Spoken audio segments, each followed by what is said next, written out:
첫 시즌인 거에 비해서 높이 올라왔긴 했지만 경험이 없어서 좀 그런 부분 좀 미숙하지 않았나.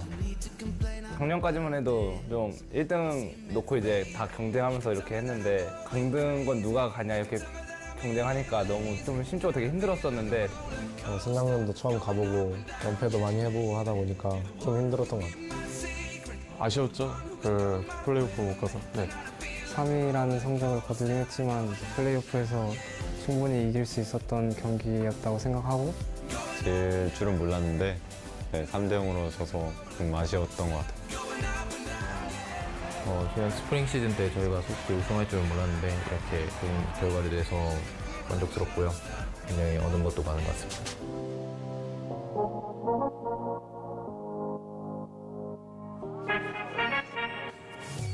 쉬다 보니까 그리워지기도 하더라고요. 새로 시작하는 마음가짐으로 하는 거라서 진짜 좀 간절하고 이번에는 자신감도 좀 생기고. 일단 우승이에요. 다른 선수들도 다 마찬가지일 거예요. 아무리 준우승 계속해도 결승전 계속 가다 보면 언젠간 우승하겠죠라는 마인드로. 반대로 저희도 롤드컵 갈 수 있는 거잖아요. 30살이 되기 전에 롤드컵 무대를 좀 밟아보고 싶거든요. 진짜 무조건 가야 돼서 그냥 목숨을 걸고 롤컵 꼭 가겠습니다. 꼭 우승하고 싶고요. 저희가 궁극적인 목표는 롤드컵이기 때문에 이번 서머 시즌부터 기량을 차근차근 올려나가야 될 것 같습니다.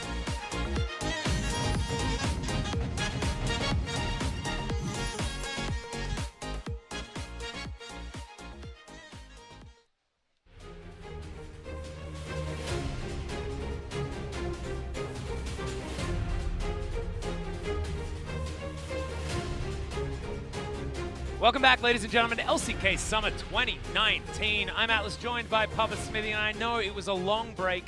That was because Sandbox absolutely smashed Hanwha in way too short a time, and now we might have a similar situation, because as everything stands, we've got first place finishes of the regular season for Spring, coming in against the seventh place team that barely made it out of that relegation zone. So Griffin versus the Afreeca Freecs. See whether Afreeca have turned it around. And that's why I'm going to choose to come in how I would have before spring started. I just seeing the rosters, just looking at the squads, I thought Afreeca Freecs might actually be a contender for spring, but very quickly that was proven to be wrong. Yeah. They never got into any form. Their lack of experience, shot calling really hurt them. And that definitely paid forward for the entire 18 best of threes in spring. Yeah. But those are over. It's summer now, and the roster that I see Afreeca fielding today, which you guys will have revealed to you very soon, is a strong one. So I want to live in a world where Afreeca Freecs versus Griffin is a super hyped match with lots of young mechanical carries, and not in a world where Griffin just kind of watch Afreeca roll over in front of their eyes. It may prove to be that, but it's day 2 of the season. So fingers crossed, we have some sick League of Legends to show you in match number 2. Absolutely. I just want Afreeca to do what their roster is supposed to do on paper, Papa Smooth. That's what they were supposed to do in spring. We looked at that top side of the map, we were like, oh, damn, that looks so incredibly strong. And then Ucal honestly was absent from spring. You had some big problems. Kiin was still performing, but he was performing by himself, which really just isn't what you want to see from one of the most high-class top laners that Korea has to offer at the moment. Looking at the standings, nothing really to learn after only 3 matches worth of play, but Sandbox and KT are at the top of the standings, and Griffin versus Afreeca will make their summer debuts right here, right now. And I'm ready for it. We still have a couple more teams after this in action tomorrow. Of course, SK Telecom T1 coming back from MSI. Yeah. Get those extra couple of days, and then Kingzone Dragon X with no pawn on the roster will be interesting to watch tomorrow. Griffin versus Afreeca. We're getting some words, and I even want to listen. Where are Griffin at? Let's listen to their players and also Afreeca's young players. A bit of info and maybe even some new storylines to follow between the two teams. 그때 진짜 억장 무너지는 줄 알았는데 3대 0 당하니까 오히려 우리가 그냥 못해서 졌구나라고 생각돼가지고 많이 했다 생각했는데 좀 미흡했던 것 같고 아쉬웠던 부분도 있어서 기대했던 것보다 성적이 잘 안 나와서 좀 실망했던 부분이 있었던 것 같아요. 썸머는 정말 피나게 노력하고 있습니다.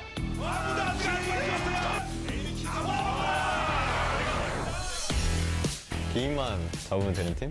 기인. 항상 그 팀을 이끌어가는 선수라고 생각을 했기 때문에 선두주자를 없애놓으면 나머지도 제가 안 무너지고 이제 소드 선수를 망가뜨리면 그럼 저희가 이제 이기는 팀이 되겠네요. 그만큼 영향력 있는 선수라 생각하고 진짜 열심히 해서 그 영향력 있는 탑 자리 제가 뺏었으면 좋겠네요. 100번 찍으라 해도 100번 기인이 이긴다. 로 찍겠습니다. 제가 안경 동그라미 썼었잖아요. 오른쪽 구석에 있는 맵리딩을 해야 되는데 이게 잘 안 돼가지고 이번에 좀 시야 좀 넓게 보려고 네모나고 반경 넓은 안경 준비했습니다. 아, 안경이 네모네요? 굳이 안경까지 바꿔가면서 그렇게 해야 되나 잘 모르겠어요.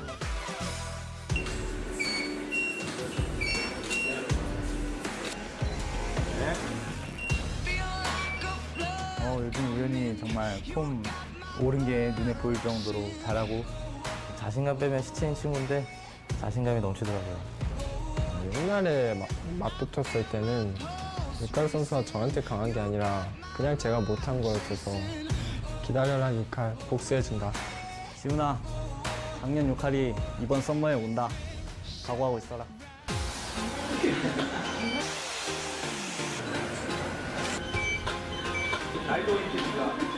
아프리카도 승리가 엄청 고플 텐데 그래도 저희가 먹겠습니다.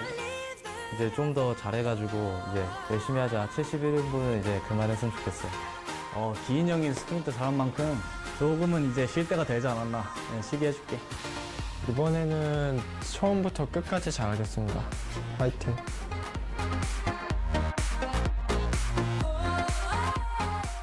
One thing that I respect over all else, Papa Smithy, is self-awareness. And Kiin certainly has that, knowing that he is certainly the 1v9 god. Some Chovy fans in the audience there and a Kiin fan here in the audience as well. We just never had a season like Spring where both Gen G and Afreeca had literal 1v9 players. Like, yeah. Ruler and Kiin had flawless season in very flawed teams. Oh, yes. And usually that's to a point, and then the player loses confidence and doesn't perform. Keeping that up for 18 best of threes on both of them was huge patches of endorsement for those players. Let's go over the last tables of contents before we actually get to show you guys the rosters. Sounds like Ucal will be playing, given the pre-match interview sounded very, very confident about that, and that's already something to speak about. Top lane carry. No Faye jumping to head coach is an interesting one, so we don't actually see I Love Uv in the low park as far as we can see anymore, so a legendary Everyone just Boudoir stepping name up gone. a little bit, yeah. Exactly. From there, Ucal versus Chovy was your LCK Summer 2018 finals matchup. Ucal looking so good on KT Rolster and then not even playing for the majority of spring season.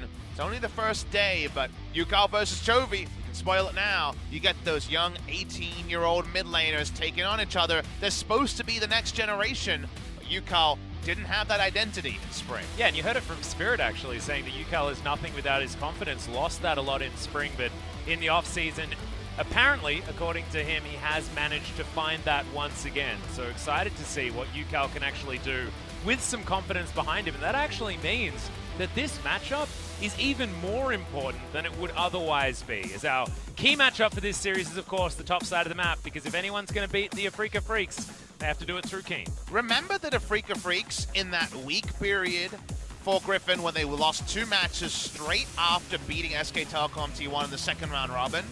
They lost to Afreeca Freecs. Yeah. It was a 2-1, and the first game was one that Sword will not want to remember. On the red side, picked Riven as counterpick into Aatrox in a heavy counterpick favor for Riven and got dumpstered by Kiin. So Sword needs to find ways to be relevant. First step, change his glasses. Second step, stand up to Kiin. Yeah, and somehow managed to do more damage than the 11th place when it comes to damage per minute as well, because there are only 10 teams, Pop Smithy. That means there's a sub that's doing more damage percentage than him. That is not what Griffin uses Sword for. And as you can see, no changes here to the Griffin roster. It is all the players that you've come to know and love. Notoriously second is this squad since their inception into the LCK, but to come second after your debut season is still something that is very, very good, and their season in spring up until the very end was extraordinary. But they're still reaching when it comes to picking up trophies. You know, that trophy case is still empty for Griffin. Only thing to show for it is the Kesper Cup win. However, let's go to Afreeca. The Ucal point is founded, but look at the support role. Yeah. We will not be see Jelly playing in this first game. They're actually going to go with youth as well, and Senan coming in. He's only played a handful of games. I believe it's under 10 or around there. They were mixing it up. They were trying to work out. Jelly firmed towards the end of spring season as the starter, but they've had a lot of time to think about things. A very disappointing spring. No circuit points to show. Afreeca have to set up and step up in summer if they want to repeat their Worlds attendance from 2018. Yeah, and the other thing that you look at as well is the jungle position. It's going to be Dread, the young gun with all of the aggression and the mechanics instead of old man Spirit in that role instead. Certainly a veteran of this squad, but Dread is going to come in for that unadulterated aggro play in the early game. But we already know what the criticism for Afreeca will be based on the roster is, it must have been shot calling. Where's the shot caller here? No Spirit, no. But we know that when they bring players. Spirit in, crazy things happen, not necessarily shot calling. But do you know how to shut up comments like that? Win some games. Show us what you're made of. Clearly, this is the roster they want to run. And I would wager, short of Senan, these are the 4 players they wanted to run in spring season as well, before we started seeing Morgana, 80 carry from Spirit, and things like that. So, Afreeca Freecs, this is what they've trained for. Now let's put it to the test against Team Griffin. Griffin coming back after a very disappointing finals 3-0 loss in an avalanche fashion to SKT. Afreeca coming off a very poor spring season. Yeah. One thing I do like when it comes to that shot calling, like you mentioned, is what everyone said about Ucal, even when he was back on KT, is that he has a very mature mindset. So he might be able to fit into that role if he has managed to reclaim that confidence that he so desperately needed in spring. When I've been pushing that idea, I hear a lot of people say he was very mature at hearing feedback and facilitating discussion, but leading a team is a new level of leadership. And right now, unless Ucal strings together those big performances and feels good about himself, it doesn't feel like Ucal is at that stage of development. And honestly, at 18, understand. Yeah, can certainly be difficult. But here we are into Champion Select for game number 1. Griffin will be on our blue side. Afreeca Freecs switching over to the colors of red. Game number 1. So Aurelia going to be the first ban here, as the Aatrox, an understandable one, is going to be taken off the board. To me, a little bit surprising power level-wise. Afreeca red side ban of Aatrox makes sense, and Sword has been spamming it in solo queue. However, you just click the Fiora button and maybe you just win Atlas. It's very possible there, given that Kiin's Fiora would have a great matchup into Aatrox. How do Griffin find a champion pick that Kiin can't just run over Sword on in lane is something they weren't able to do as much in that secondary loss to Afreeca Freecs in the second round robin. The Yuumi ban on red side is now one of those auto bans. No Yuumi so far in LCK Summer. Nope, not going to happen. The Rise is going to be taken off the board here as well. Griffin not wanting to first pick it, so Silas is certainly standing out as that potential first pick. And he's going to be banned. So now Griffin with a few more options. There certainly are some things that have been left off the ban list, and Sejuani does come to mind, as Tarzan has been able to play extraordinarily well even outside of meta, and now when she's almost permaban, could be a good pickup for him. Very scary because Chovy's been spamming practice on the mid lane Camille as well, and that's a very good synergistic champion with the Sejuani, especially with Aurelia ban. Afreeca probably thinking though, alright, maybe you get a pretty cool melee carry and Sejuani duo, but Dread can pick something like a Kiin or something crazy into Sejuani, and we can just subvert that being a win condition. It's going to be the Lee Sin, which is not quite as targeted against Sejuani as something like the Kiin, but it is a pick that for sure you could run over on, and it seems like we will get the rollback of the Sejuani Camille. Yep, Camille being considered here by Tarzan. One thing I want to draw your attention to is the fact that the Lee Sin Nautilus was what we saw paired with the Pyke and Akali combination that came out of KT Rolster as well. Of course, Nautilus just being so much CC means you can afford to pick a few more of those squishy carries. Pretty hyped to see Chovy on the Camille though. Very expected to be a mid lane pick here after what we saw just yesterday. What about further on the draft though? A lot of different avenues Griffin could go to here, a lot open. So it's a very, we kind of want to know where Griffin's priorities lie rather than making predictions. Predictions on day 1, day 2 of the draft. Lehends singed hover. Oh boy. Oh, there we go. But we get Lehends champion. He's jumping on the Lux. And I wonder if you'll find space for a redemption. If you guys missed spring season, Lehends just randomed his champion and built redemption on it, and it was fine. Yep, that's exactly what he did. It was almost what Tarzan did as well, bringing out that redemption Olaf for the first time. Ucal hovering his most famous champion here in the Talia, debuted on this pick and did ridiculous things in his opening game, as Azir is going to be his final decision. Oh, the fans actually sounded disappointed by that. Azir's got kind of this bad reputation recently because after FLICKR played it at MSI, we saw it over in the LCS as well. People don't want to see scaling, and Azir usually represents a scaling draft one way or the other. So it is a Ucal special. He has played amazing games on these. I believe it was his debut champion, Atlas, all the way back on KT in spring season. Had a very big performance on his first day. I remember that part. I don't know if it was game 1 or game 2. But jumping on the Azir, a lot of people not happy to see it. And some coverage bans probably coming the way of Afreeca Freecs. One thing in defense of Ucal is the fact that if a Hextech ultimatum comes down, sweeping them out of that ultimatum sounds like a really good idea. So and honestly, it's a pretty good nullification of that ult. I don't have big problems with Azir. I think there's some build flexibility there. I agree that if it makes sense compositionally and it gives you so much else, you can gank for it. It's not like you have to play it farm out style. I think Azir is underappreciated, but I understand why people aren't ready to see Azir right now. It feels like Azir is on the nope list until otherwise proven. Sort of like one of those things that opens up old wounds rather than it necessarily not being the right pick. But Kalista is going to be banned away here against Aiming. Aiming certainly having some really good performances on the champion towards the end of the season. And I like to look at bans also as a protection, but also an attack. And I feel like it's also the theory that if you give any melee support, including Nautilus, the Fate's Call, then where do you stand as Lux? Even your 1,000 range spells, you might be at peril of being womboed down. So I actually like that ban as a bit of coverage towards Lux. Afreeca Freecs side wouldn't be the Xayah Rakan, but we talked about how Xayah's jumping up in priority, and you see so many pick tools. If you time it correctly, we saw the interaction, you can actually pop the ultimate coming through from the Camille. If you press Featherstorm as the ability is channeling, it goes on cooldown and you're not forced to stay, and that Hextech ultimatum. Yep, gives Aiming that extra layer of survivability. Viper thinking about heading towards the Kai'Sa to pair in combination with this Lux. Certainly a lot of burst options, and also the follow-up with the Killer Instinct means that as soon as that Light Binding finds a target, certainly is under threat. Pairing it with the Sejuani as well makes it even better. What sword lane is kind of what we need to know here, because we don't see a top laner from Afreeca. You got to blind pick something. GP is something that Impact would take in this spot. The Jace is up, nerfed, but has strong laning phase. And they basically say, this is something we can get away with. We can get away with the Jace. It's something that doesn't have that many bad matchups. But increasingly, can't just force people out of lane like he used to be able to. What do we see from Kiin as a response to blind pick Jace? Unless he wants to play Nautilus. Looks like it is going to be Nico considered here from Kiin. And he'll take that into the matchup. Should be the on-hit Nico, but we've seen all sorts of things being pit towards the top side of the map, and the Glacial Augment AP style has actually worked for some of our players as well. I'd like to see Kiin go more of that auto-attack focus to really bully Sword out of this lane. I must admit, you take a step back and you look. I peered over the bans again, because I was like, why not just blind pick Kennen on the side of Griffin? That probably would have been the safest way to go. Has the most build flexibility. Jace is going to Jace, right? But Nico and Kennen both have so much flexibility.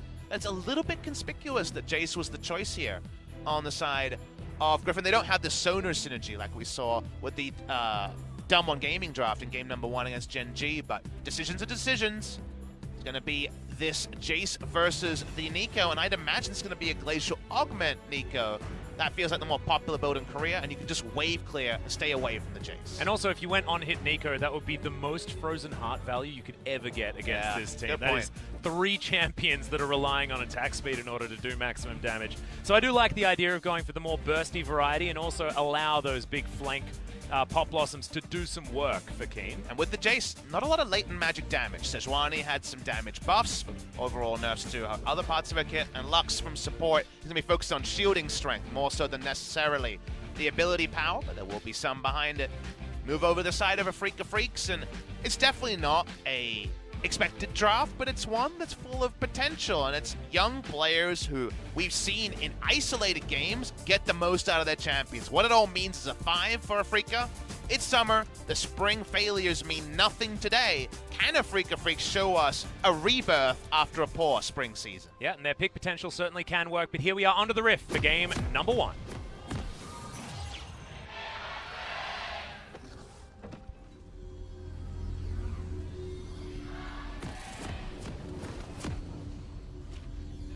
anyway, going to check out that beautiful sky once again. The Korean flag at half-mast. 6th of June is today, and that means it's Memorial Day here in South Korea. It's just to pay respect to those lost in the Korean War and subsequent wars. As Australians, we are very familiar with the lest we forget. Yeah, very much like our Remembrance Day. Griffin, Afreeca, they're all about new memories today. They want to start something good in the summer season. And Sejuani is an old favorite of Tarzan's. Remember him bringing it back into the meta, even before there was any changes in the Kesper Cup, where he dunked on, it was Canyon, I believe, in the Griffin versus Damwon gaming series. Looking at the rune choices here, as the mid lane Camille is going to be taking Comet this game. So Comet Camille top lane was a keystone for a long time on the Camille in a lot of matchups, because you could just tactical sweep and get the Comet down. As we mentioned, it just happens on screen. Scorch got buffed. A lot of different changes in runes means that rune choices have actually shifted a little bit on this patch. In the top lane, it's our first nerfed Jace. Nerfed to his first max ability. We talked about it in Champion Select in our first series, but when your first max ability gets nerfed as much as Jace's Q did, it does mean that, yeah, we're still going to be punishing at level 1, but as the levels go on, Nico escapes trades with just that extra 20 HP more often than not, and that adds up. Well, we'll see whether Kiin is going to be escaping or putting the pressure on. As you can see, he has taken that Glacial Augment, so it's going to be more of that AP flavor with the Spooky Ghosts, the Super Soakers, as many on-use items as you can possibly find. I'm actually surprised, because Ucal has taken Teleport this game. And the reason why I say that is, after level 6 for Camille and Sejuani, you could be stunned with no ability to press a button for like 5 seconds. Well, we're going to see a few seconds here as Ucal gets a lot of damage taken. Remember, the Electrocute does even things out, though. The obvious part is there. The Glacial Prison, the hook shot, those parts come in. But remember that Sejuani, with melee champions, going to have permafrost instantly when you E auto Q. As a Camille, it takes 0 seconds and you're going to be basically perma-stunned. So not taking Cleanse here gives you some map movement, but the QSS is definitely going to have to come in early. Well, Dread, he's looking for Tarzan here, level 3 for both of these junglers. Winter's Wrath is going to mean that Tarzan just clears out all of these, as Chovy taking way too much pressure here in the mid lane. Ucal answering back after Chovy's attempted all-in. It definitely sucks to be a melee champion against Azir. It's something that we forget. Don't often see the mid lane Camille, but against the Azir, it's just even more pressure than Lissandra. It was the Lissandra after nerfs that we saw Camille laned against very, very well. But now against the Azir, well, best of luck with the CS. Yep, have a good time. Senan is moving up as Tarzan's trying to at least relieve some pressure. Dread understands that this is likely to happen as he moves on over to his second Rift Scuttler. That was a really nice ward placed, I believe, by Senan onto the Krug camp, going to spot Sejuani as well. So they're controlling Griffin really well in the early game. Games aren't won in 4 minutes, but the 4 minutes that Afreeca played so far has been measured, it's been informed, and it has responded to a new draft phenomena in this mid lane Camille. So shout out to Afreeca Freecs. So far, they've got some really good read on Griffin. And could this be Griffin maybe getting a little bit overexcited about this new Camille pick in the mid lane? Because it looks like Ucal isn't all that answered when it comes to this added pressure that he's able to put down on his melee opponent. However, if you just weather the storm in these first few levels, it might be an opportunity for Chovy to come back in, despite the fact that he's half the CS bar that Ucal has put together. And that's the fair counterpoint, right? We're very, very early in the piece, so we don't want to talk about anything. Look at this, no mana jungler. So how about a blue buff to dunk on Camille even more? Yeah, and that is after Dread picks up both of the Rift Scuttlers as well, as Sword is understandably getting a lot of harassment here towards the top side. Here by all this cool stuff from I know. I mean, we dared to, like, you know, off air, we were actually talking about this matchup and we were wondering whether we can start actually getting excited about Afreeca. Well, Ucal's going to have to flash as we hold our tongues for a little bit longer. Answering back some damage, but no flash, no teleport on Ucal is very scary. He rushed the Merc Treads, which we already talked about the amount of CC, and yet... That's some value. And yet, God. You still need the QSS Atlas, because the CC start, and literally you can overlap him to death. Yeah, it might be that he just needs to be not near the two opponents that need to be together for those CCs to be a thing. So maybe just extra vision might be the answer here from Ucal. To your first question specifically around kind of holding our horses regarding Griffin and Afreeca and where they're going to go this season, it was one of those scenarios where the moment Sejuani was locked in, Camille was coming if it was left open on the side of Griffin. So Yeah. Afreeca had that info and how they've played around that, and the Azir draft, which usually, like we mentioned, derision for this scaling pick. I think actually we're pretty impressed. I like it. Here on the bottom side of the map, you can see Viper has gone towards that Manamune build that we were talking about yesterday. We know a lot of Korean players have actually gone away from the Manamune build that you were discussing yesterday as Viper. Dredgeline is going to come out and connects here from Senan. A lot of damage, but aiming has to flash very early away from Lehends. That light binding is so dangerous. Overall, a 2-for-1 flash trade, though. There was a flash Q from Lehends, I assume to get both Aftershock and try to re-engage onto aiming. It drew a follow flash after all, so the only person who's smiling is going to be Senan, who keeps his flash up, and with flash and soon to be level 6, the playmaking opportunities bot lane are endless. Yep, it's going to be absolutely huge. Dread also, he's on the top side of the map. Tarzan was moving his way down bot, but no wave control, no opportunity to get anything to happen there. So a slow game so far from Tarzan, as Dread has been pretty much keeping him under wraps throughout most of this game. Takes his third Rift Scuttler.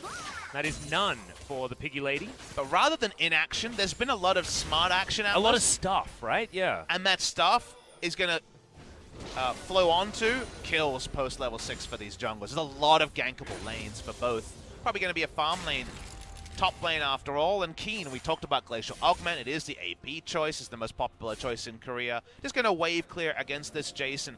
I want to watch the lane trades around level 9 and onwards just to see if we can feel those Jason as bad as they read on paper. Yeah. Well, you've got Kiin here up towards the top side. He just wants to get rid of this last cannon creep, see whether he decides he wants to go back home.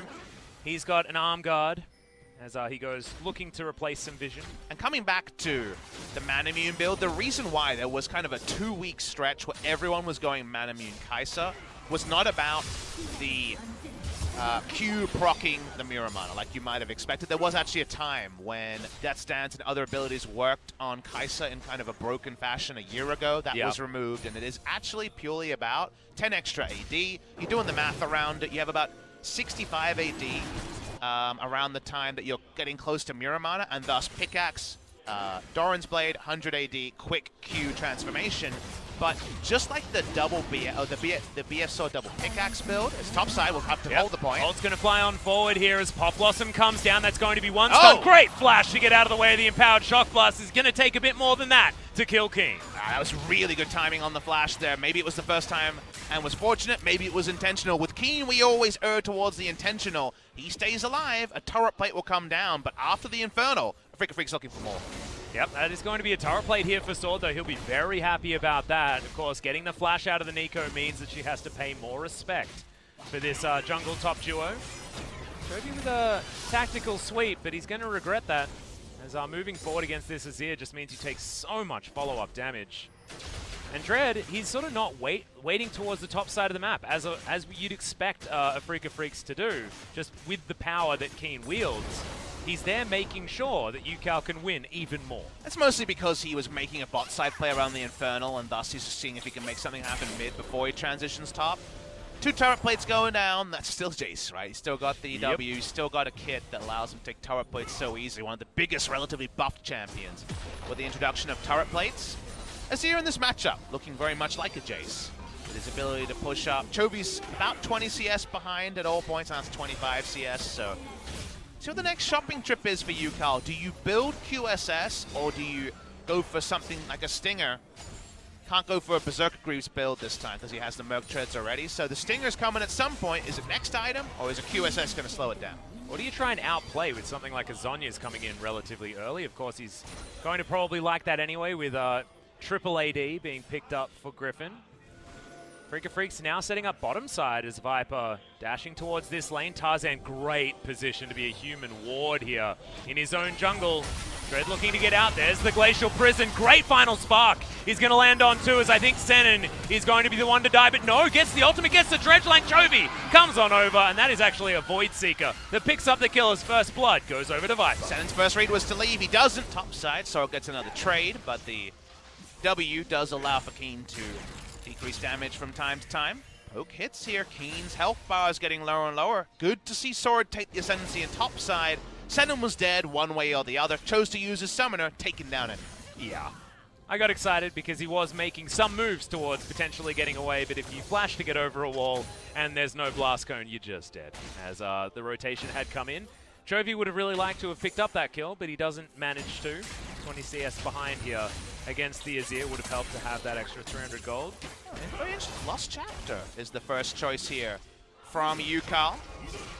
Definitely was, again, some Luden's Berserker Greaves. Yeah, we've seen Azir a at few of times, those. just to find the attack speed that you lose. You need some attack speed from items to maximize the soldier auto attacks. Like you say, it was definitely a who's watching the Watchmen situation here with Afreeca Freecs.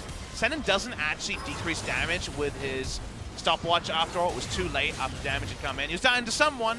Ends up being the Kai'Sa. Yep, Voidseeker flies forward, and Viper now, I believe, has that Q evolution, unless he's a little bit too low in level. Does have the Manamune and the pickaxe and a Doran's Blade. So it's 35 AD from the Manamune, and then, of course, the mana scaling. I don't believe he's at that point yet, but it will come soon. You can get it very early if you've been charging your tier early enough.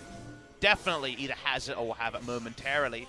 Top side, though, Griffin trying to start up the Rift Scuttle, and Afreeca very swiftly deny their access. Yeah, it's the control that they have in the mid lane that allows them to walk up like that. If Chovy was controlling this lane, then that would have been free Shelly because Sword was shoved so far forward. But good successful gank early onto Kiin has kept him down. As you can see, he's actually trying to rush towards the Zhonya's with the stopwatch already completed. As well as that arm guard and a book. Viper clears out this minion wave, but aiming's pretty happy right now. Start chilling as desire. Tarzan goes back and looks to try this once again as the blue buff handoff just happened. Griffin, like you say, round 2 after bot lane had reset. Senan's walking up again. He's got his ultimate available this time. Yep, Dread. Can he actually safeguard in there? Doesn't actually know the health bar of Shelly right now as the light binding does land. All of the buttons used onto this Nautilus, who gets himself the aftershock. Meanwhile, on the top side, Sword is looking for the solo kill onto Kiin, flashes forward, grabs it. Meanwhile, here we go. The Emperor's Divide onto 3 as the killer instinct from Viper gets him to safety. Tarzan won't be so lucky as the Sand Soldiers and Dread tear him apart, and Lehends looking for more flashes in order to get out. And Griffin, they do lose one, but they win the fight. Nice to get an exit kill for Afreeca, but like you mentioned, the meat of the prize is going to be picking up the Rift Herald. That's available onto Viper. Overall kill trade, because like you say, a solo kill in the top lane, expected. But to Sword, not to Kiin. Absolutely not. Certainly great to catch Kiin in transition there. It was really difficult to know where to focus on because we were zoomed out so far. As the second Infernal Drake is going to go to Afreeca, despite the fact that Shelly was the reward reaped from that fight from Griffin. And look who was in the shop. It was Nico. Kiin doesn't react. The fact that he didn't move confirmed that he was in the shop. Kiin also having to run away again. Afreeca Freecs, top laner, their last bastion of hope to win basically any games in spring. That's down his team. As Afreeca otherwise, the gold lead's not massive here. In fact, with that turret plate, look at this. Double Infernal and an even gold game between Afreeca and Griffin. Yeah, this is real exciting. Very, very close, despite that team fight win going over to Griffin. It just feels like the Griffin script, you know? They were so, so good. Any team fight scenario, it felt like Griffin were able to find their way into a winning position. To a point. That was something they abandoned in the final that caught us off guard, Atlas, with 2 games of Pantheon Talia in the bot lane. So we knew that, but Griffin, for the purpose of that series, moved away from that. So I'm trying this season to make Griffin re-earn my love, re-earn my trust, re-earn my expectations, because yes, they are clearly a very talented team, and they've shown great ascents towards amazing performance. But there's also been those other moments that now, if you put them together, give you a bit of pause. Yeah, can be a little bit rough. And you're entirely right, but their identity moving into the LCK was certainly team fighters first, everything else second. They were the team that was able to come back in a very snowbally meta from the furthest margins of being behind. Just not against SKT. Felt like SKT were their team fighting kryptonite towards the end of the spring season. Sword here gets his turret taken. It is going to be the second turret of the game. as Griffin had already taken the top outer. Your amount of transformation is live right now, in case you guys are wondering. So, again, it's about how much mana you charge. You get 55 AD roughly straight away when you finish the Manamune, 25 from Pickaxe, 80. Then, of course, the 8 coming through from the Doran's Blade. The last bit is about the transformation that comes with that 2%. Yep, the stacking of that mana. The downside, and the reason why actually a lot of Korean AD carries dropped the Muramana build recently is that you can't get that kind of attack speed in lane that you get through the Storm Razor, and the fact that the Storm Razor builds in such a satisfying fashion. But it's the clunkiness of not having that attack speed. Having your Q is really nice, but the clunkiness factor is very relevant. Atlas' Sword is actually bought a late tier just on this map right now. Wow. Okay, so wanting to go... I actually like this because one thing I was going to bring up, Pup, was the fact that they do have a Lux and a Jace. And in olden times, this is to go back quite a few years, that is a pretty dream team combo when it comes to sieging.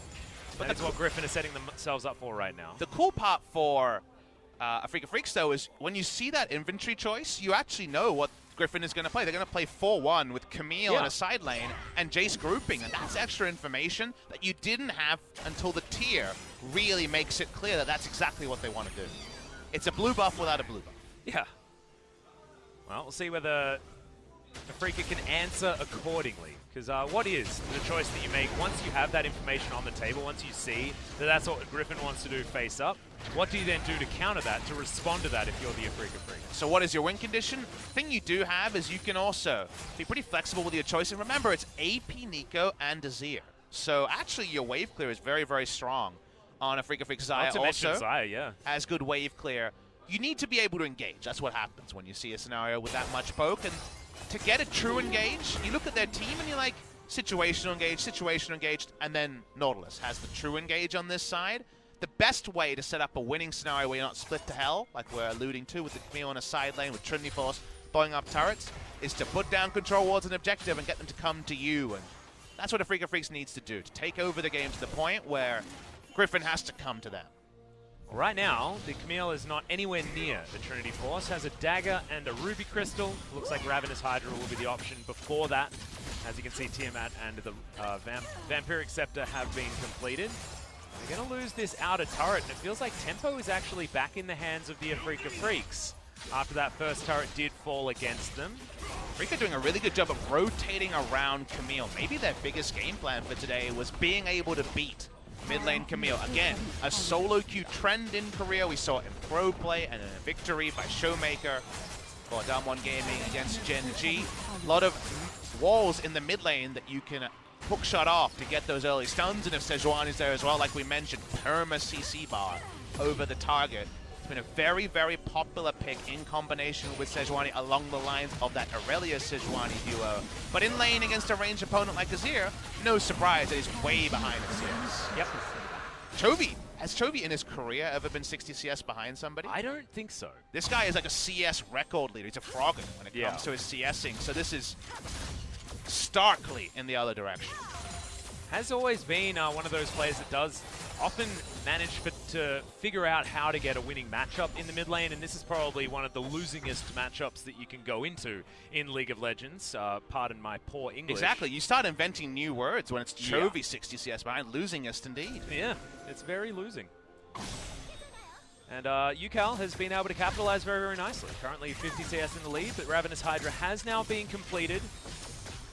And he's up against the Haunting guys, as well as the Luden's Echo. So a lot of consistent damage to come out from this particular Azir build. So this is actually something that could be so pivotal. It could also just be a complete waste of time talking about. Okay. So core item is done. Fiends is the way you go as Lux support. Yes. Gives you everything you're looking for. Ardent sensor value. We don't have the Sona on hit damage. Ardent sensor value for Griffin is insane. Hitting your W skill shot for this Lux actually amplifies damage by a crazy amount.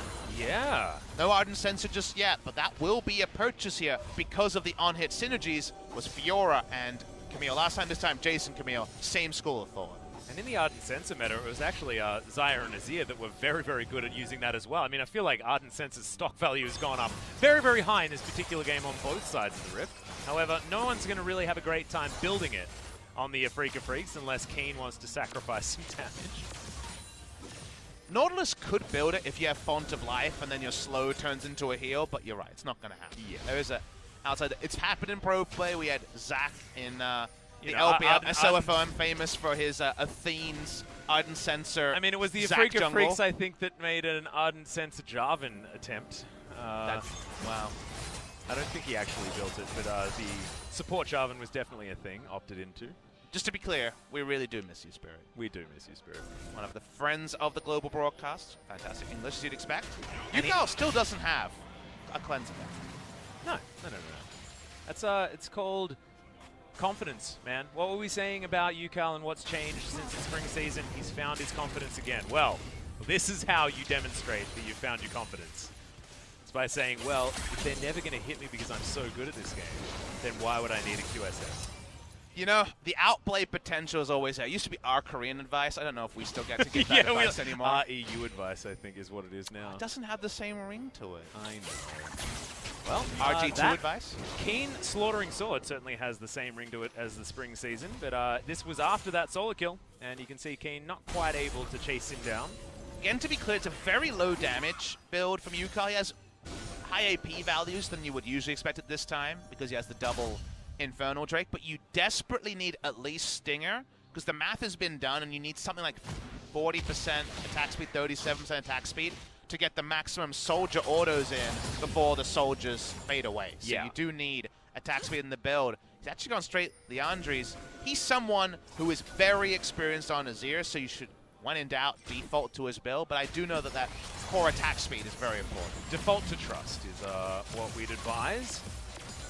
The transitioning through the jungle here is getting scarier and scarier for the Afreeca Freecs. So much vision actually available as Ucal lagging behind. Good light finding is going to be avoided narrowly by Ucal just there. Hook shot to get Chovy back towards the top side of the map. And the pressure is going to dissipate. Can we kill some people, please?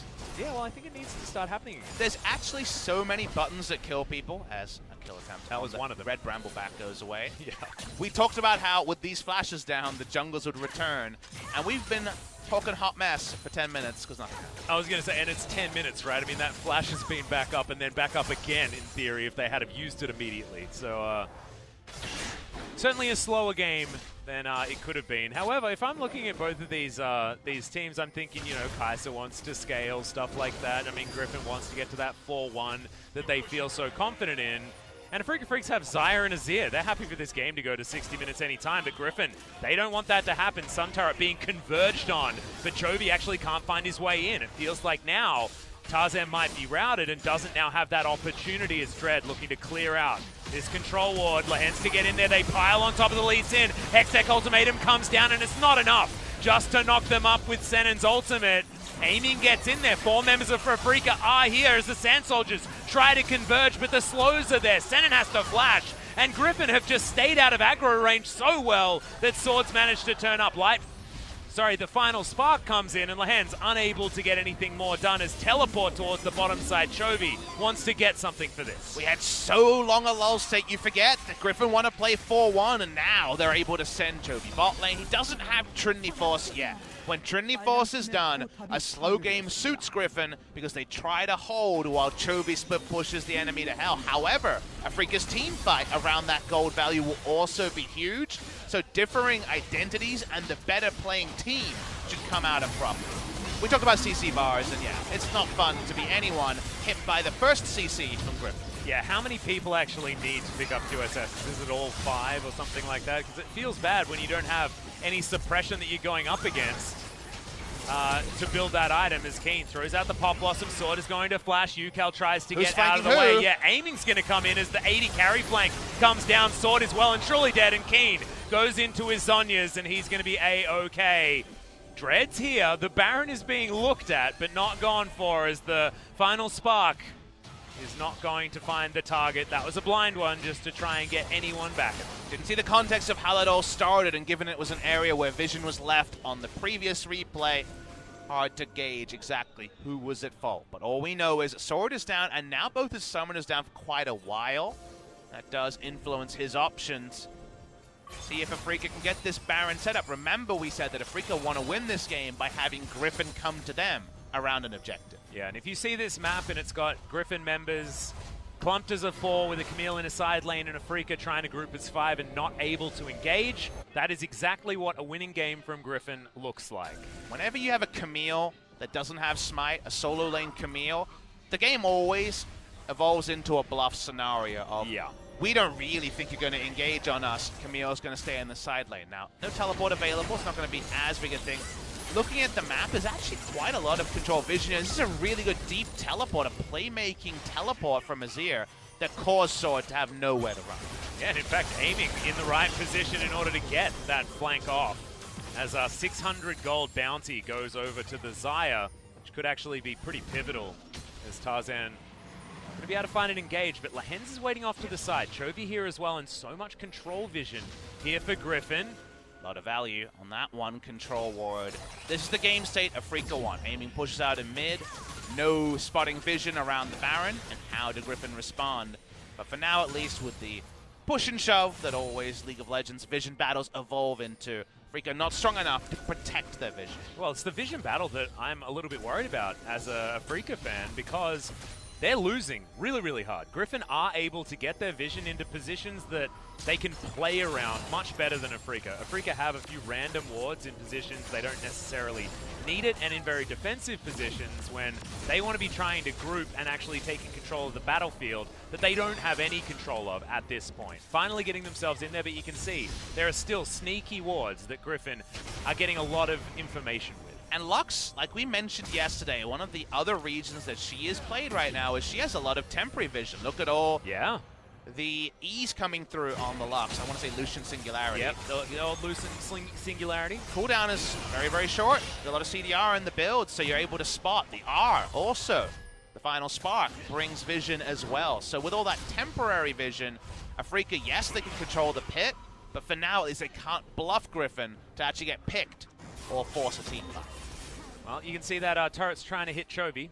That's not how it works. Sun turret's a little bit bugged sometimes on our spectator client. But a reset does come in for the Afreeca Freecs, and they're able to get away with it, as well as aiming goes back, buys himself an Infinity Edge, gets himself a red buff, and will go back yet again. They need as many control wards as they can get, and you can see only 2 in the inventory so far for Senan. 2 players down over 50 CS in the solo lanes for Afreeca versus Griffin. Those players, amusingly, it's so are weird, Kiin right? and Chovy. Oh my goodness. Opposite day Atlas. I like opposite day though when it's the first week of LCK Summer. But given that Afreeca won last time, who wins on opposite day between Afreeca Freecs and Griffin? I guess it's not about who wins, it's about opposite day happens, and then I guess we get the result. We just let it wash over us and then judge it after the fact? Is Sword winning the top lane more influential than Ucal winning the mid lane?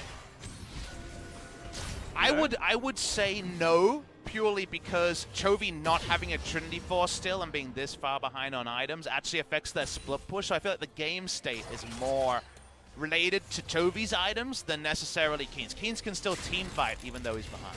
That is true. That is true. And also has the Glacial Augment, so will it just naturally have so much more utility in these fights. At the same time, clearing out minions is something that's very easy also as he heads towards that bottom side. You can see the big zoom out as Aiming's just trying to get these Griffin players off the lawn. As 20 seconds and we'll have our 3rd Infernal Drake of the game, and Afreeca will probably turn their attention back to that particular pit. All right, I'm clapping. 3rd Infernal and Baron will be live on the Rift. Long lanes across the map. Aiming might die. Okay, yeah, Featherstorm has to be invested. Holds on to Flash, but he did not need to be that far up. That's a huge cooldown, though. The cooldown trade of Killer Instinct for Aiming's ultimate is big, considering the perma CC status means that now, how does Aiming even approach a team fight until Featherstorm is back? And also, we've got Infernal Drake and the Baron on the board right now as Lehends, Lucent Singularity, like you were talking about before, is going to be thrown out as Dread. Gets the Kick Flash, Lehends explodes! There ain't no time to get that Aftershock down, and he is so dead. Camille's going to be taking the Infernal Drake, but Afreeca Freecs could just go straight to the Baron. They have to go to Baron. This is the first time they've been able to control the map state in a while. TP comes in early. How's this one going to go? Yep, Teleport is also down there for Kiin as well. They want to get 5 members into this pit as Senan over the side. This Baron is extraordinarily low as there's the Empress by Tarzan. Goes golden. It is going to be the 50-50 as Kiin takes down Chovy. It's Tarzan that steals back the Baron, but will there be anyone left alive? Viper goes gold. Remember, this is AP and so much damage. Kaiser Killer Instinct over the wall as Ucal survives for so long, but Viper outplays him. The double kill for the Griffin AD carry. The Void Seeker for the triple. That's the ace, and Griffin have done it. That's the Griffin we remember. They swing back the clock. We're back in January, and if you remember January, Griffin didn't lose many games. Yeah, just a reminder that Viper is still an extraordinary player as well. And Tarzan is so smart. He dives in and uses stasis instantly because he knows they're going to turn, and of course they are.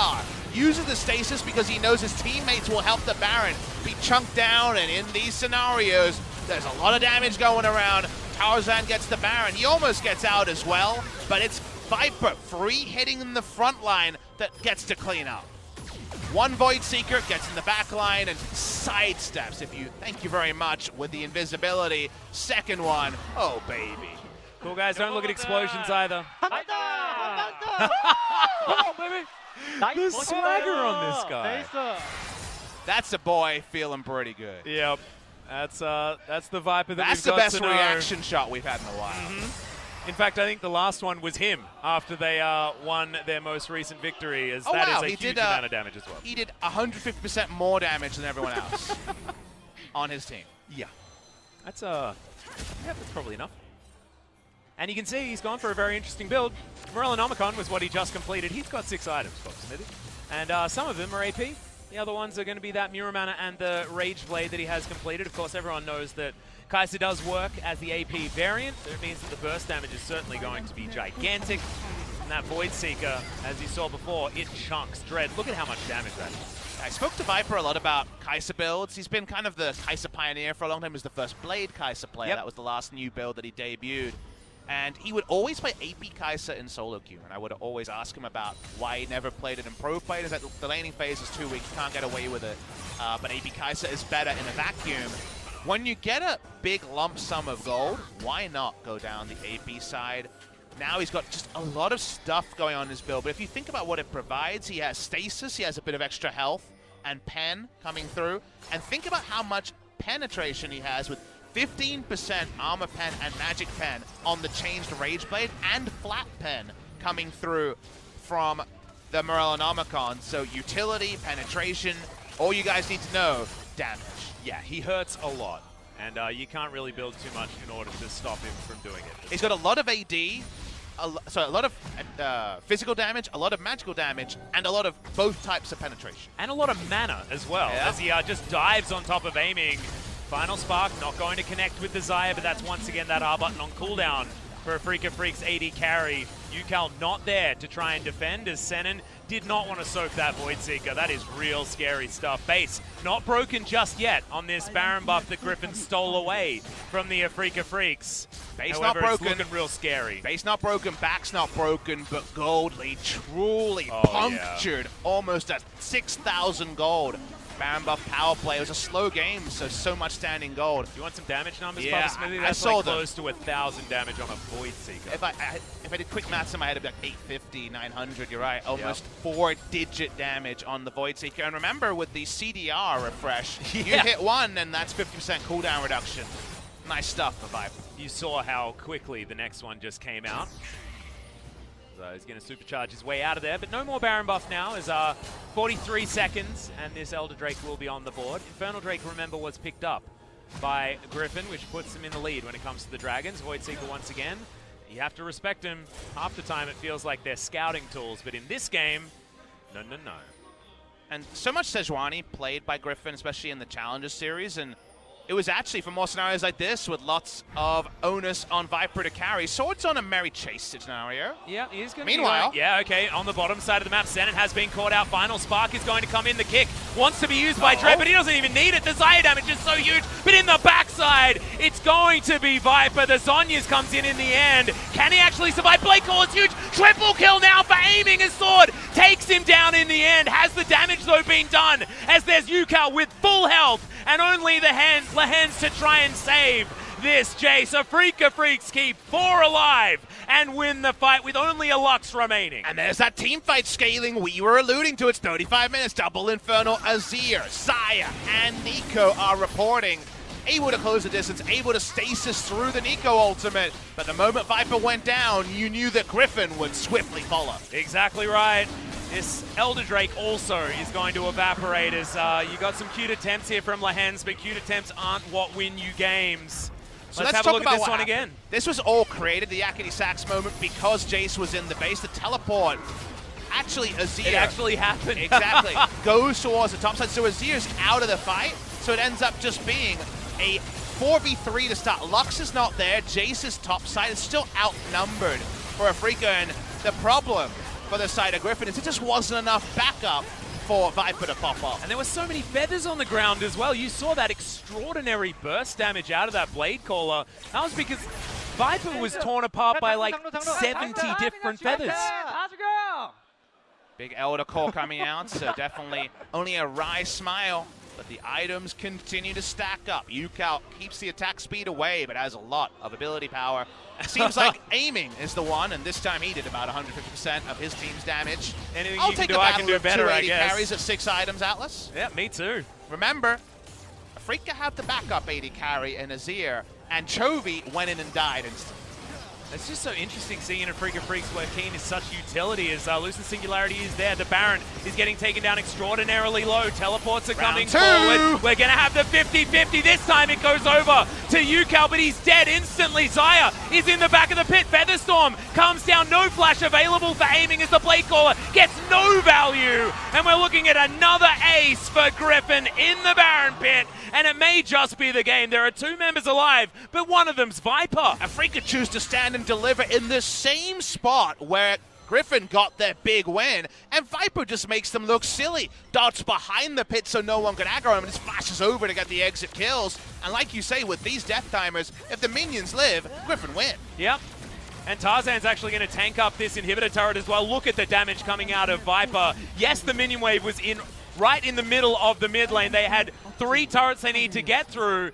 There are still some death timers that aren't as long as you might have thought. Senan is going to come in, but is he going to be enough to deal with Viper? Second Nexus turret going to go down. Tarzan flashing over the Nautilus. He does have a lot of CC, but is it actually going to be enough as now the Nexus is exposed 1 second on Ucal. He's flashing. He's trying to get out Emperor's Divide, but is it enough space? No, it's not, as Griffin steal game 1. Viper's solid gold in every single way ends with the Zhonya's bows. It's like they beat SKT, but it's only the first game of the season, and yet Griffin needed to call on a superhuman performance from Viper. Just take down Afreeca Freecs, and that's only game number 1. But damn, this game was so back and forth. Afreeca being able to win that team fight towards the end, and you can see this isn't an Afreeca Freecs that look defeated right now. This is an Afreeca that lost a game 1, but still feel like they can win this series. I gotta say, Viper looks better on Kai'Sa than he did on Taliyah. Who would have thought? Whoa. The Avengers are gone, the Avengers are dead. Here represents the Kai'Sa. And we're actually going straight to the booth here, and it seems like CV Max isn't letting them linger on the victory. He's got stuff to show them. Oh, absolutely not. He's certainly focusing on making sure they can tidy up this play, because this was by no means a flawless performance from this Griffin squad that we've expected so much from, especially at the beginning of seasons. My goodness. All right, we wanted a time to series. lose. Yeah, we got one. Yeah. Already our most entertaining game of the season. There were moments where Afreeca could come back and fight for it. Here's a replay of the Baron, and they get the Baron this time, so you're like, kind of like, okay, that's nice. How close was this one, though? 1,600, watching the health bar. 599, and Azir gets it of all people. This was a battle that was so neck and neck. But watch Viper going over the wall. Perfect spot to Killer Instinct, because no one can turn on him, and they can get the kills on the back end. Yeah, Dread was pretty heroic in being able to take down the Lux towards the end, but they only needed 2 in order to take this one. It was pretty nail-biter as far as the finish is concerned. But honestly, after that base was broken so extraordinarily, and with these damage numbers, you can understand why. I felt like Afreeca had dealt with the solo laners of Griffin so well, and then Viper just sneakily just gets underneath that radar and dominates the late game on this AP hybrid Kai'Sa. We've been looking for the LCK to show a murmur. Where's your heartbeat, LCK? You're 3rd, you're 4th in the world. It was a murmur for a long time, and then Viper took this game into his own hands and won it off the back of his own play. A welcome return to form for a player who's definitely started to deceive at times, but has also popped off in memorable ways. Absolutely. Was one of our pentakill getters in the spring season. It was on the Kaiser as well, so only fitting that he basically solo wins the game this time around. But it's only game one, Papa Smithy. Yep. We're going to have to run this one back again in order to see exactly what does happen. So Afreeca Freecs, they looked like they were certainly in it up until the very, very, very end. Let's get some more games in, Atlas. Yeah, exactly right. We're going to have a small break, ladies and gentlemen. When we get back, we'll see whether Griffin can get that 2-0 or whether Afreeca Freecs look as good in game number 2 as they did in game number 1. This series is shaping up to be something that you wouldn't have expected coming in halfway through the spring season. I hope game 2 can back up the cool action we saw in game number 1. Yeah, absolutely. So short break and we'll be back with game 2.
내가 아지얼 좀 문다. 들어간다. 노트 잡았어. 천천히. 아지얼 죽었어. 아지얼 죽었어. 난 터졌어. 난 터졌어. 난 터졌어. 자연천 봐. 자연천. 솔방울 턴. 솔방울 턴. 자. 솔방울 턴. 나이스 도현이. 가자. 잡자 이거. 나이스. 밀어. Come on, baby. Come on, baby. Come on, baby.